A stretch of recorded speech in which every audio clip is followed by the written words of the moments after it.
আমার কথায় আমার অযৌক্তিক কোনো ব্যবহারে, অযৌক্তিক কোনো শব্দ চয়নে যদি কেউ কষ্ট পেয়ে থাকেন, ডেফিনেটলি আমি দুঃখিত। প্রত্যাহারের শেষ দিন নির্বাচন থেকে সরে দাঁড়িয়েছেন ব্যারিস্টার রুমিন ফারহানা। ভোটের লড়াইয়ে অংশ না নেওয়ার কথা জানিয়েছেন। দলীয় সিদ্ধান্তের প্রতি সম্মান এবং অন্য প্রার্থীকে সমর্থন দিতেই শেষ মুহূর্তে সরে যাওয়ার কথা জানান। কষ্ট পেয়ে থাকলে বা ক্ষতিগ্রস্ত হয়ে থাকলে তার জন্য নিঃশর্ত ক্ষমা চেয়েছেন বিএনপি নেতা রুমিন ফারহানা। গণমাধ্যম কর্মীদের সাথে আলোচনা সভায় এই মন্তব্য করেন তিনি। ব্রাহ্মণবাড়িয়া 2 আসনের স্বতন্ত্র প্রার্থী ব্যারিস্টার রুমিন ফারহানা এবং স্থানীয় প্রশাসনের মধ্যে পাল্টাপাল্টি অভিযোগে নির্বাচনী ময়দান উত্তপ্ত হয়ে উঠেছে। আচরণবিধি লঙ্ঘনের অভিযোগে প্রশাসনের চিঠির প্রেক্ষিতে এবার উল্টো রিটার্নিং কর্মকর্তার নিরপেক্ষতা ও গোপনীয়তা রক্ষা নিয়ে প্রশ্ন তুলেছেন এই প্রার্থী। নির্বাহী ম্যাজিস্ট্রেটকে রুমিন ফারহানা দেখে নেওয়ার হুমকি, নেট দুনিয়ায় সমালোচনার ঝড়, শোকজের জবাবে প্রশাসনের বিরুদ্ধে অভিযোগের পাহাড় সাবেক বিএনপি নেতৃত্বে। কোনোভাবেই থামানো যাচ্ছে না রুমিন ফারহানাকে। এবার নির্বাচনকে ঘিরে বিএনপি ও ইউনূসের নানান ষড়যন্ত্র ফাঁস করে দিলেন। জানালেন এভাবে নির্বাচন করা যায় না।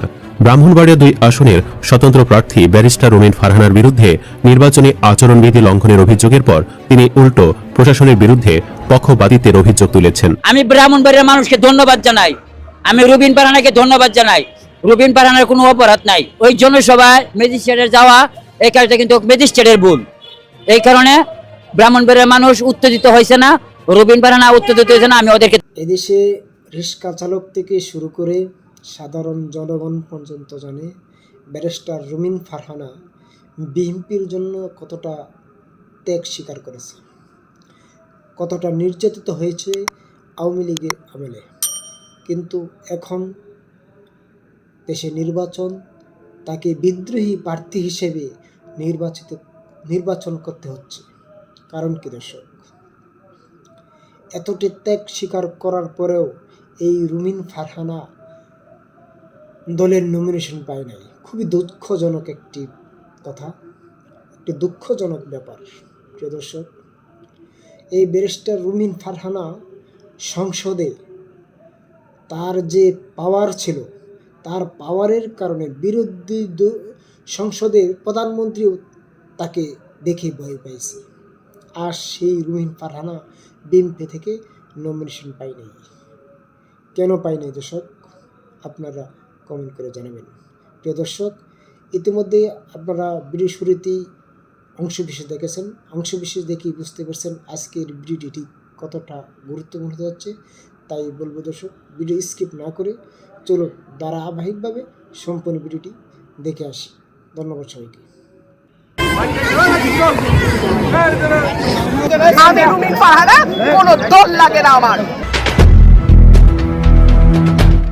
রুমিন ফারহানা গ্রেপ্তার কি তবে সময়ের ব্যাপার? ব্রাহ্মণবাড়িয়ার সরাই লাশুগঞ্জের আকাশ বাতাস এখন এক থমথমে উত্তেজনায় কাঁপছে। প্রশাসন বনাম রুমিন ফারহানা লড়াইটা কি তবে এখন ব্যক্তিগত পর্যায়ে চলে গেছে? একজন নির্বাহী ম্যাজিস্ট্রেটের দিকে আঙুল উঁচিয়ে সরাসরি চ্যালেঞ্জ ছুড়ে দিয়ে কি নিজের বিপদ নিজেই ডেকে আনলেন? 5ই আগস্টের সেই রক্তঝরা বিপ্লবের কথা মনে করিয়ে দিয়ে তিনি যখন প্রশাসনকে হুঁশিয়ারি দেন, তখন প্রশ্ন জাগে, রুমিন কি তবে নতুন কোনো গণ অভ্যুত্থানের সলতে পাকাচ্ছেন? কেন তিনি নিজ দল বিএনপির বিরুদ্ধেও এখন খড়গহস্ত? কি সেই গোপন তথ্য যা ফাঁস করে দিলে বিএনপির বড় বড় নেতাদের চেয়ার নড়ে উঠবে?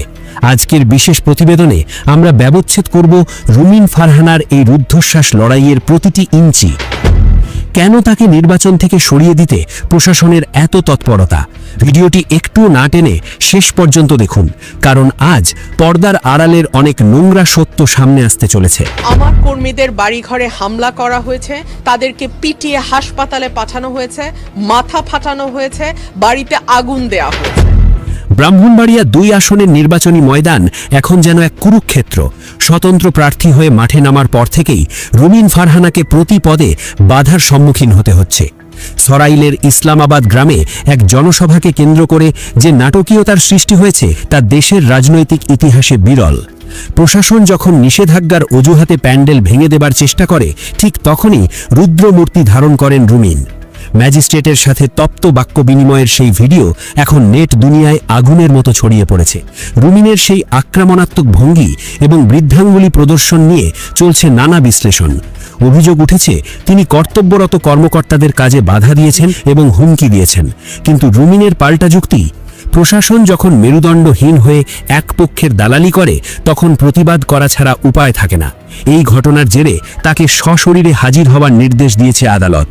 প্রশ্ন হচ্ছে, এই আইনি লড়াই কি তাকে কারাগারের দিকে নিয়ে যাচ্ছে নাকি মাঠের লড়াইয়ে আরও শক্তিশালী করছে? রুমিন ফারহানা তার বক্তৃতায় এমন এক বিস্ফোরক মন্তব্য করেছেন যা প্রশাসনের অন্দরে কাঁপন ধরিয়ে দিয়েছে। তিনি পুলিশ ও জেলা কর্মকর্তাদের উদ্দেশ্য করে বলেছেন, 5ই আগস্টের কথা ভুলে যাবেন না। সেদিন যেভাবে পতন হয়েছিল, জনগণের সাথে বেইমানি করলে আবারও একই পরিণতি হবে। এই বক্তব্যের গভীরতা অনেক। রুমিন কি ইঙ্গিত দিচ্ছেন যে বর্তমান অন্তর্বর্তীকালীন সরকারের অধীনেও প্রশাসন একটি বিশেষ গোষ্ঠীর হয়ে কাজ করছে? তিনি স্পষ্টভাবে বলেছেন, কাউকে ডান চোখ আর কাউকে বাম চোখে দেখা বন্ধ করতে হবে। তার মতে, যদি আবারও রাতের অন্ধকারে ভোট চুরি করার চেষ্টা হয় তাহলে সরাইল ও আশুগঞ্জের মানুষ রাজপথে নেমে আসবে এবং 5ই আগস্টের মতো আরও একটি গণ অভ্যুত্থান ঘটাবে। এই হুঁশিয়ারি কি কেবলই নির্বাচনী স্ট্যান্ড নাকি সাধারণ মানুষের ক্ষোভের বহিঃপ্রকাশ? রাজনৈতিক বিশ্লেষকদের মতে রুমিনের এই হুঙ্কার প্রশাসনের জন্য একটি বড় সতর্কবার্তা। সবচেয়ে বড় বোমাটি ফেটেছে যখন রুমিন ফারহানা তার সাবেক দল বিএনপির বিরুদ্ধে বিষোদ্গার শুরু করেছেন। আওয়ামী লীগ সরকারের দীর্ঘ 15 বছর রাজপথে যে মানুষটি বিএনপির হয়ে একাই লড়াই করেছেন, আজ তাকেই কেন দলের বাইরে থাকতে হচ্ছে? রুমিন আক্ষেপ করে জানিয়েছেন, বিএনপি তাকে নানাভাবে প্রলোভন এবং অফার দেবার চেষ্টা করছে যেন তিনি নির্বাচনী ময়দান ছেড়ে দেন, কিন্তু তিনি সেই গোপন অফার প্রত্যাখ্যান করেছেন।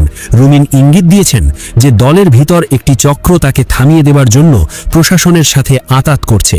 তিনি ক্ষোভের সাথে বলেছেন, আমি রুমিন ফারহানা, আমার কোনো দল লাগে না, জনগণই আমার দল। বিএনপির জোটের প্রার্থীর কথা উল্লেখ করে তিনি বলেন, সেই প্রার্থী মাঠেই নেই, অথচ তাকে জেতানোর জন্য পর্দার আড়ালে ষড়যন্ত্র চলছে। রুমিনের এই বিদ্রোহ কি তবে উত্তরবঙ্গে বিএনপির সাজানো বাগান তছনছ করে দেবে? দলীয় হাইকমান্ডের সাথে তার এই দূরত্ব এখন কোন দিকে মোড় নেয় সেটাই দেখার বিষয়।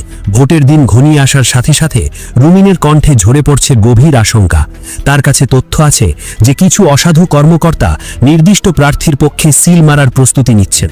রুমিন সরাসরি মিডিয়া কর্মী এবং সাধারণ ভোটারদের উদ্দেশ্য বলেছেন, প্রতিটি ভোট কেন্দ্র এখন দুর্গ, প্রতিটি ভোটার এখন অতন্ত্র প্রহরী। তিনি ডাক দিয়েছেন, ভোট দেবার পর কেউ কেন্দ্র ছাড়বেন না, ফলাফল না নিয়ে বাড়ি ফেরা যাবে না। তার এই সরাসরি অবস্থান প্রমাণ করে রাজনীতিদের চাল বোঝা বরদাই। যদি বেগম জিয়া বেঁচে থাকতো তাহলে হয়তোবা ব্যারিস্টার রুমিন ফারহানা দল থেকে নমিনেশন পেত এবং দল থেকে নমিনেশন পেয়ে সে নির্বাচন করত এবং সে নির্বাচিত হতো। প্রিয় দর্শক, রুমিন ফারহানার জনমত আকাশ ছোঁয়া, অনেক জনমত, কারণ এই 17 বছর বিএনপি দলটাকে সে নিজে ধরে রেখেছে। কারণ আমরা দেখেছি নানান টকশো, নানান মিটিং মিছিল, সবার সামনের কাতারে এই রুমিন ফারহানা। তবে আওয়ামী লীগের আমলে অনেক নির্যাতিত হয়েছে এই রুমিন ফারহানা। অনেক নির্যাতিত হয়েও আজ দল থেকে বহিষ্কার। প্রিয় দর্শক, যদি বেগম জিয়া আজ বেঁচে থাকতো, হয়তোবা না, বেগম জিয়া যদি থাকতো তাহলে দল থেকে প্রথম নমিনেশনটাই রুমিন ফারহানা পেত। কিন্তু দেশের পরিস্থিতি ভিন্ন দিকে চলে যাচ্ছে। প্রিয় দর্শক, এখন বিএনপির চেয়ারম্যান তারেক জিয়া, তাই হয়তোবা তাকে দল থেকে বহিষ্কার করা হয়েছে।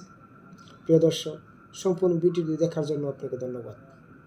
প্রিয় দর্শক, আপনি যদি আমার চ্যানেলে নতুন দর্শক হয়ে থাকেন তাহলে চ্যানেলটি সাবস্ক্রাইব করবেন, আর অলরেডি যদি সাবস্ক্রাইব করে থাকেন আপনাকে অসংখ্য ধন্যবাদ।